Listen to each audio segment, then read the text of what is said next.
Olá pessoal, nessa videoaula nós vamos falar sobre mais um diagrama utilizado para modelar o comportamento dinâmico de sistemas, né? No caso dessa videoaula nós vamos falar do diagrama de atividades, né?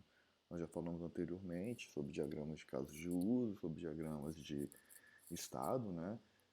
Ambos, dá uma visão geral, né, do que o sistema prover de funcionalidades, quais são os atores envolvidos nessas funcionalidades, enquanto o outro dá uma visão sobre o ciclo de vida dos objetos de uma determinada classe. Já nessa aula, vamos falar do diagrama de atividades, que ele visa mostrar as etapas de um processo complexo, né? Ou seja, o passo a passo de de um determinado processo de atividades a ser feito, né?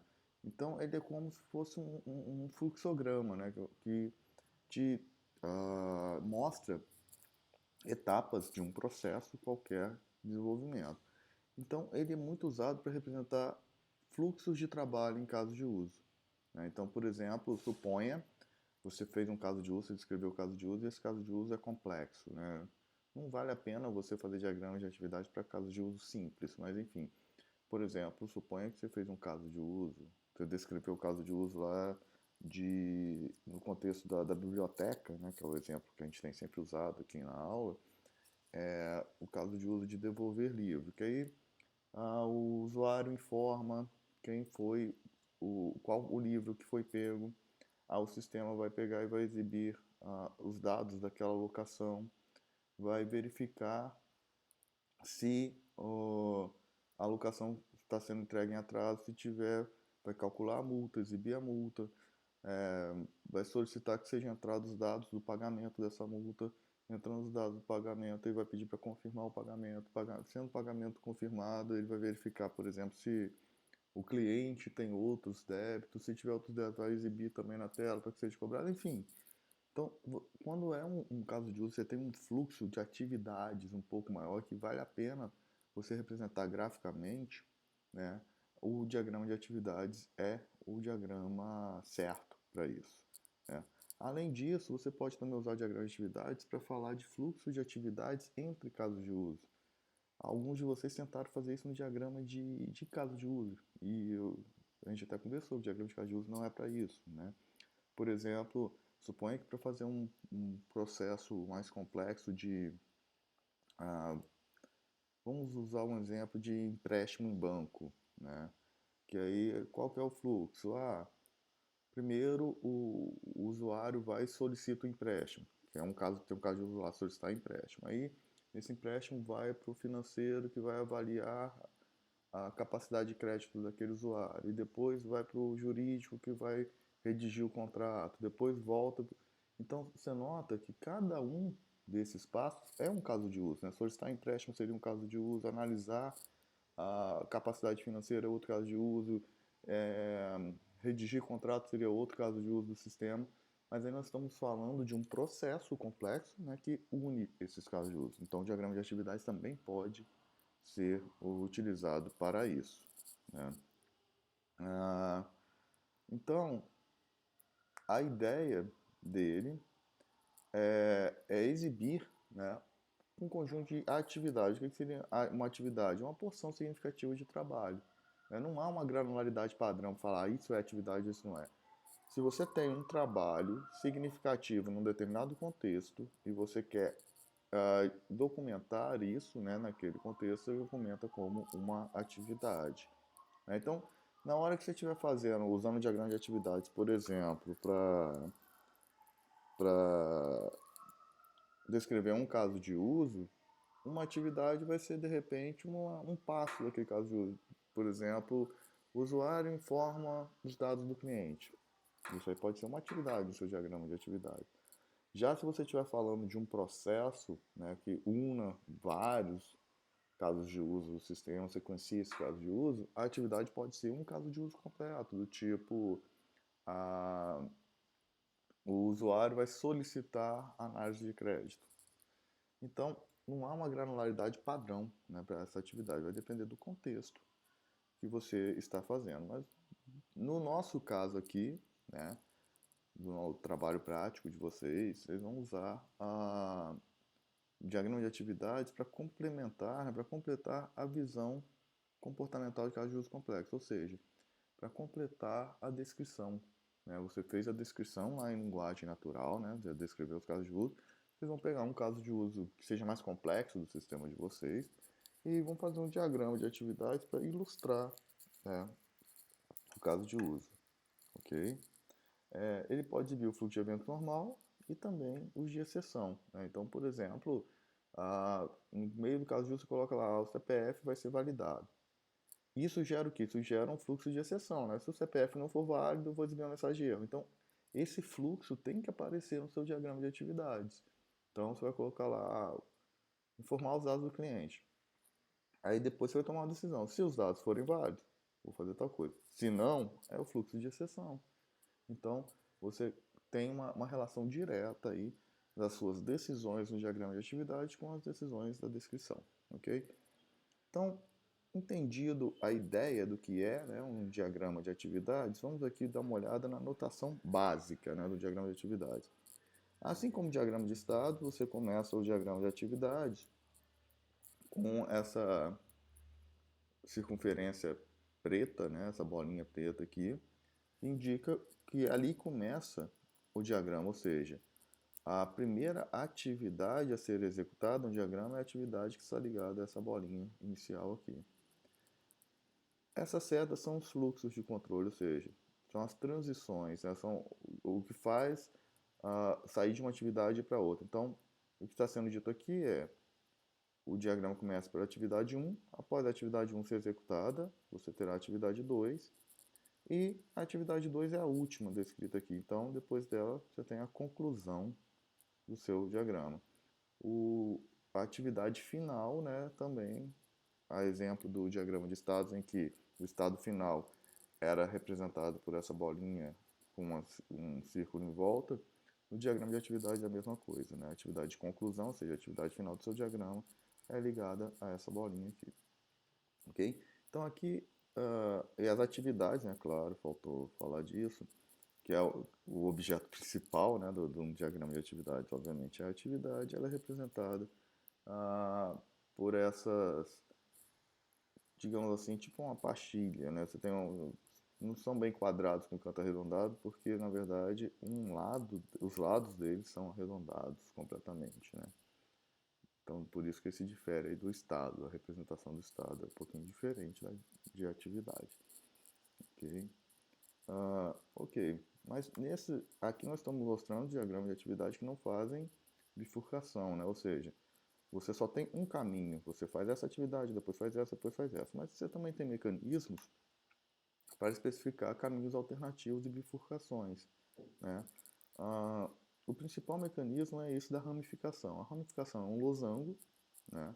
Então, aqui o que está sendo dito aqui, a atividade 3 vai ser executada. Depois que ela for executada, note que a gente caiu numa ramificação. Quando você cai numa ramificação, você pode ter condições. Ou seja, o que está sendo dito aqui? Depois que a atividade 3 for executada, se essa condição 1 for satisfeita, o que vai ser executada é a atividade 4. Se não, vai ser a atividade 5. Então, note aqui que nós inserimos um outro elemento, que são as condições de guarda. Né? Essas condições de guarda são condições para que essas atividades, esses fluxos aqui ó, de controle, ó, sejam executados. Então, aqui não tinha condição de guarda, ou seja, vai ser executado de qualquer forma aquele fluxo de controle. Já aqui, a gente colocou condição de guarda, ou seja, esse fluxo aqui só vai ser executado se essa condição aqui for verdadeira. E esse fluxo aqui só vai ser executado se essa condição aqui for verdadeira. E a condição desse aqui é o quê? É um else dessa aqui, ok? Então essa vai ser executada se essa aqui for falsa. E aí, então, continuando, depois dessa condição, aqui a gente fez uma fusão. O elemento de fusão é o mesmo de ramificação, né? Esse losango. E aí você junta as duas atividades como entrada desse losango e sai em uma só. O que isso aqui está representando? Então o que esse diagrama aqui nos diz? Ele nos diz que a atividade 3 vai ser executada, e aí você vai ter a condição 1. Se a condição 1 for aceita, depois vai ser a atividade 4. Se não, vai ser a atividade 5. E aí, seja uma ou outra, qualquer uma das duas for executada, depois dela você vai unir e vai executar a atividade 6. Ok? Então, tanto seja a atividade 4 ou a 5 executada, você depois vai fazer a atividade 6. Aqui neste exemplo, nós estamos usando setas, desculpa, fluxos, né? Setas de fluxo saindo unidas, né, da ramificação e entrando unidas na fusão. Mas não necessariamente é assim. Você pode, por exemplo, sair com um fluxo daqui para cá, ó, da ponta do losango, e usar a outra ponta para sair outro fluxo, né? É assim como a entrada. Aliás, é até mais usual essa notação que eu estou falando aqui. Essa notação do exemplo é menos usual. A mais usual aqui seria, por exemplo, o fluxo da atividade 4 chegar aqui, ó, e da atividade 5 chegar aqui no losango, né, em pontas diferentes e sair junto aqui. Essa anotação de unir as linhas antes é menos usual, ok? Ok, mas note que aqui nós estamos fazendo uma condição, então ou a atividade 4 ou a 5 vão ser executadas. E aí, seja uma ou seja a outra, depois disso vai se unir e voltar a um fluxo linear aqui a partir da atividade 6. Agora, suponha que nós tenhamos um momento em que a atividade 3 é executada e depois dela, tanto a 4 quanto a 5 vão ter que ser executadas e podem ser executadas em paralelo. É para isso que a gente tem essa bifurcaçãozinha aqui, ó. O que esse diagrama aqui nos diz? Ele nos diz que a atividade 7 será executada, depois dela vai ser iniciada a execução simultânea da atividade 8 e da atividade 9. Ok, quando a 8 e a 9 terminarem, aí a gente tem essa união aqui e vai para 10. Então, neste caso aqui, ambas atividades, tanto a 8 quanto a 9, serão executadas. Elas serão executadas em paralelo, né? Iniciando após a finalização da 7. E a 10 só vai ser executada após o término da execução da 8 e 9. Então, 8 e 9 terminam, se une aqui o fluxo e aqui volta para 10. Então, note a diferença do losango, né, que faz a ramificação e a fusão, para essa barrinha preta, que faz a bifurcação e a união. No losango, aqui você toma uma decisão e uma ou outra vai ser executada, né, de acordo com a decisão, ou até mesmo ambas, mas o fato é, depende da decisão. E aí, depois da execução, elas são unidas novamente aqui e vem para cá. Ou seja, depois que uma delas for executada, há a fusão e vem para a próxima atividade. Já aqui não.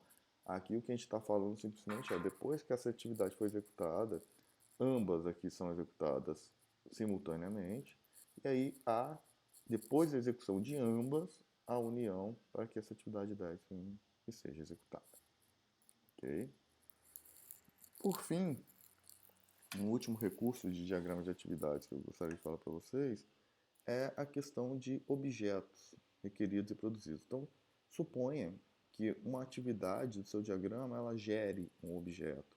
Por exemplo, é criado um objeto ou é mudado o estado de um objeto. Você pode representar isso usando esse conceitozinho aqui de objeto, né? Então, por exemplo, vamos supor que na atividade 11 aqui,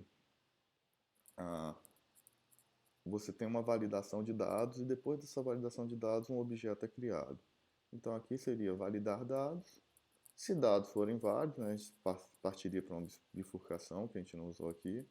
Então é criado um objeto, aí você vai colocar aqui o nome do objeto, será novo cliente da classe cliente, em que estado esse objeto é criado, né? Lembrando que o estado aqui é opcional, né? Se você fala de estados desse objeto no seu diagrama de Cajus, né, na descrição do Cajus, é que você indica o estado. Se não, tudo bem, não precisa indicar aqui, isso é opcional. E aí depois desse objeto criado, ele serve como entrada para essa atividade 12 aqui. Beleza? Então é isso que a gente está dizendo aqui. Ok? Vamos fazer um exemplo. Vou dar um exemplo exatamente disso, que tenha tanto a bifurcação quanto a criação de objetos, para ficar mais claro, né? Vamos lá para o Asta, então, vamos fazer um exemplo. Bom, então vamos lá, estou aqui no Asta, eu vou vir aqui em Diagram e vou criar um Activity Diagram, né? Meu diagrama de atividade. Esse diagrama de atividades aqui vai ser o diagrama de atividades, vamos supor, no meu caso de uso de criar cliente. Então, eu vou colocar aqui criar cliente como nome desse meu diagrama de atividades aqui, ok? Então, para começar o diagrama de atividades, a atividade inicial, né? E qual que vai ser a minha atividade inicial? Vamos supor que o meu diagrama, minha descrição no meu caso de uso, faz o seguinte, para criar o cliente, o usuário vai informar os dados do cliente, a saber, o nome, o telefone, endereço, CPF. Esses dados serão validados, né? Se os dados forem válidos, um novo cliente será criado e armazenado. E uma mensagem será exibida, uma mensagem de sucesso vai ser exibida, por exemplo. E aí a gente teria um fluxo alternativo, desculpa, fluxo de exceção, ou vários fluxos de exceção, referente à nossa validação, né? Que a gente falou que os dados vão ser validados. E aí, por exemplo, a gente poderia ter um fluxo de exceção de que CPF inválido. Vai ser exibida a mensagem falando que aquele CPF é inválido e vai ser solicitado que ele entre novamente com os dados. Ou CPF já existente. Já existe um usuário com aquele CPF. Aí vamos supor, só para critério didático, que se o CPF for inválido, ou seja, é um CPF cuja numeração não é válida, né? O cálculo lá do dígito verificador não for válido, a gente vai solicitar que entre novamente com os dados. Mas, se for um CPF que já existe na base, né, outro cliente, já tem um cliente cadastrado na base com esse CPF, então vai terminar a execução ali, sem o cliente ser cadastrado. Vamos supor que seja esse o cenário que nós queiramos modelar aqui. Então, o primeiro passo aqui, a primeira ação, né, a primeira atividade seria o usuário informar os dados do cliente. É isso. E aí, então, essa aqui é a minha atividade inicial. Então, daqui eu venho para cá, né? E aí informou os dados do cliente. Na hora que informa os dados do cliente, que a gente falou, vai haver uma validação desses dados. Se os dados forem válidos, o cliente vai ser registrado e uma mensagem vai ser exibida. Então, vamos pegar aqui, ó. Daqui a gente vem para essa bifurcação, né? E aí da bifurcação, então, se os dados forem válidos, a gente vai registrar cliente e exibir mensagem de sucesso, por exemplo. Então é isso aqui que vai acontecer, né? Seria essa atividade aqui. Só que note, essa atividade aqui só vai acontecer se os dados forem cadastrados se os dados informados forem validados com sucesso. E além disso, se os dados forem registrados com sucesso, a gente vai criar de fato o cliente, né? Então, vai ter origem aqui, nessa transição aqui, né, de informar os dados, se os dados forem corretos, vai ter origem um novo objeto cliente, né? Então, como que a gente documenta isso, né? A gente pode chegar e colocar, né, chegar e representar aqui esse novo objeto que vai ser criado. Então, eu vou pegar aqui, vou criar um objeto. Esse objeto aqui é o meu novo cliente. Aí, ok, ele é novo cliente, mas ele é de que classe? Então, aqui eu teria que selecionar a classe dele. Mas note que eu ainda não tenho classes criadas. Por quê? Porque eu não fiz o diagrama de classe. Mas se vocês forem fazer o diagrama de atividade de vocês num arquivo onde já tem o diagrama de classes, aqui você selecionaria a classe que você quer, né, para esse cliente. Né? Seria a classe cliente de fato, né?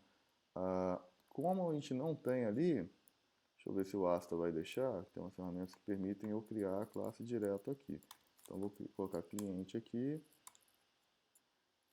Aqui, ó, ele já me perguntou, você quer criar a classe cliente? Sim, quero criar. Note que ele já criou aqui, ó. Na minha estrutura eu já tenho a classe cliente aqui, beleza? Então, assim, normalmente quando isso aqui é feito depois que o diagrama de classe está pronto, você não precisa fazer isso. Já vai aparecer ali, né? E você vai selecionar. Como eu não tinha ainda, eu criei. Então vamos lá, vamos só reorganizar aqui. Meu primeiro passo é informar os dados do cliente. Se esses dados forem válidos, o que vai acontecer? Um novo cliente vai ser criado, né? E eu estou representando aqui a criação dessa novo objeto do tipo cliente. E aí, esse objeto vai ser dado como entrada para a atividade seguinte, que é registrar esse objeto, né? Que é cadastrar isso, armazenar os dados do cliente e exibir mensagem de sucesso. Que pode exibir uma mensagem, o cliente tal foi criado com sucesso. Então, como que eu vou fazer essa sequência? Primeiro, eu vou fazer o fluxo, né, daqui da minha decisão para cá. Note, mas esse fluxo não é incondicional, ele só vai fazer isso se os dados forem válidos. Então, com o fluxo selecionado, eu venho aqui, ó, eu tenho um lugarzinho aqui que eu especifico condição de guarda. Então, eu vou colocar aqui, ó, dados válidos. Então, dados válidos, se eu volto aqui no meu diagrama, está lá, a condição de guarda foi colocada naquela transição. Então, o que está sendo dito aqui é, primeiro, vou informar os dados do cliente, aí eu venho para essa decisão. Até aqui a decisão está meio sem sentido porque eu não coloquei o outro ramo, mas eu vou colocar. Então, se os dados forem válidos, um novo cliente é criado, né? E aí esse novo cliente ele é usado como entrada para outra atividade, que é a atividade de registrar esse cliente e exibir mensagem de sucesso. E aí, isso aqui é a minha atividade final do meu diagrama. Depois disso, acabou a execução do caso de uso. Beleza?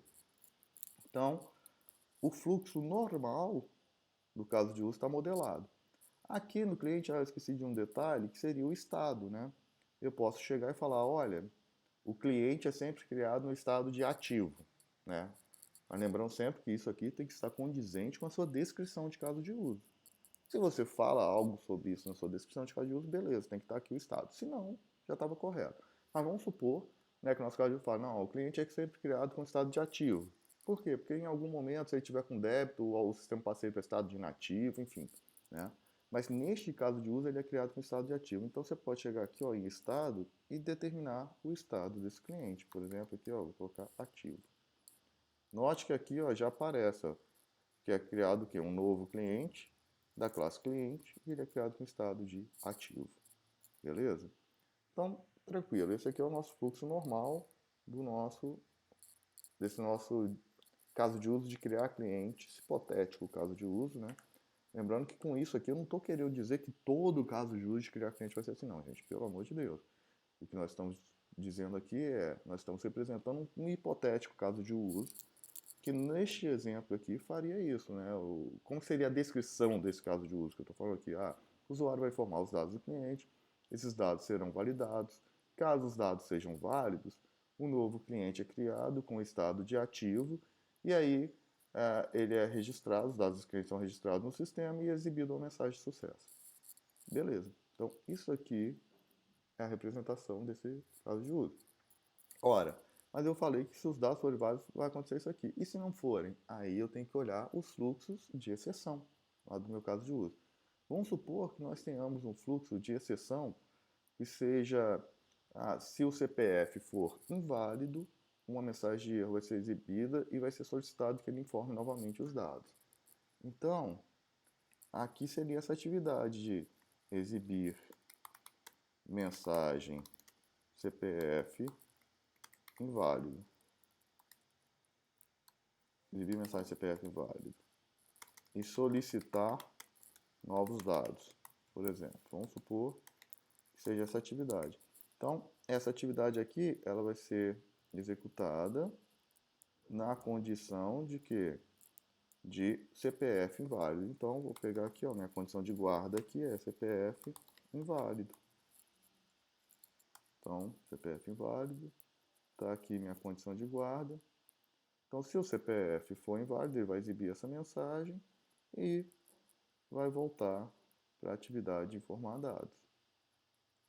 E aí um outro fluxo, né, que a gente tinha falado seria Uma outra chance de erro seria já existir alguém na base com aquele CPF, né? Ou seja, CPF já existente na minha base. E aí, o que eu vou fazer? Vou exibir mensagem de erro. E aí, nesse caso específico, a gente falou que a gente não ia voltar para exibir novamente, para informar novamente os dados. A gente ia abortar o caso de uso. Ah, é a melhor decisão? Não, não é. É só um exemplo didático aqui para a gente mostrar que você pode ter duas finalizações no caso de uso. Então, nesse caso aqui, ó, se a minha condição de guarda aqui é CPF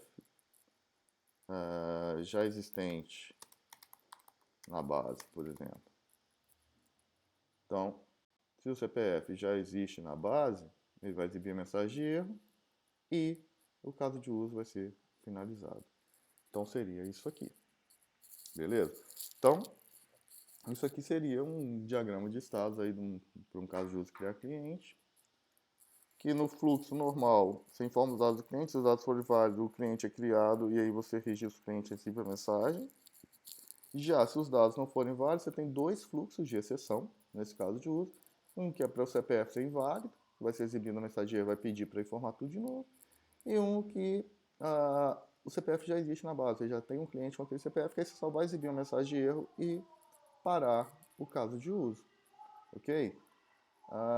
Então é isso, pessoal. Com isso a gente mostrou o que são, né, os diagramas de atividades, quais são os principais elementos, né, dos diagramas de atividade, que são a atividade, isso aqui para marcar onde começa o diagrama, isso aqui para marcar onde termina, né, ou seja, qual a última atividade executada, depois disso aqui nada mais é executado. A decisão, né, então você chega com um fluxo aqui, toma a decisão e você tem várias saídas possíveis de acordo com a decisão tomada. Lembrando que as saídas, né, os fluxos de saída de uma decisão, normalmente a gente usa a condição de guarda para falar a decisão que foi tomada.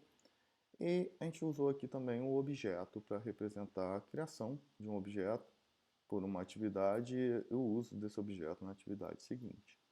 Ok? Então, é isso, pessoal. Com isso, finalizamos, né, o nosso assunto aqui sobre diagramas de atividades e agora é partir para praticar. Ok? Bom trabalho a todos.